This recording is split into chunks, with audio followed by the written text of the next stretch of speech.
কিছু কিছু মানুষের অনেক স্বপ্ন থাকে না, যেমন মাকে নিয়ে একটু শপিংয়ে যাবো। তো ফার্স্ট টাইম আমিও সেরকম আমার মা, মাসি, মামি সবাইকে নিয়েই গিয়েছিলাম শপিংয়ে। আমাদের উদ্দেশ্য ছিল ভাইয়ের এঙ্গেজমেন্ট পারপাসে কিছু শপিং করা। তো আমরা সেই মতো চলে গেলাম ধর্মতলায়, মানে এসপ্ল্যানেডে। তো আমরা পৌঁছে গেছি। এবার আমরা হাঁটছি মার্কেটের দিকে। আমরা অলরেডি মার্কেটের ভেতরে ঢুকে গেছি। গিয়ে আমরা কিছু টুকটাক কেনাকাটা ছিল আমাদের, যেমন রিয়েল হেয়ার এক্সটেনশন কিছু নিলাম।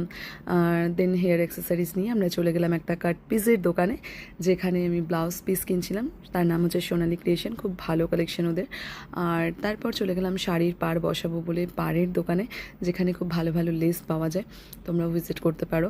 দেন ওখান থেকে ফুটপাথ থেকে একটু না কিনলে মনটা খারাপ লাগে, কিনে ফটো টটো তুলে একটু বাইরে ঘুরে আমরা চলে গেলাম ছোলা বাটোরা খেতে। এই দোকানটায় খুব ভালো ছোলা বাটোরা পাওয়া যায়, একদম সিরাম মার্কেটের পাশেই। তো ওখান থেকে তোমরা খেতে পারো যদি এসপ্ল্যানেড কখনো যাও। দেন ওখান থেকে বেরিয়ে আমরা একটু কুলফি আইসক্রিম খেলাম।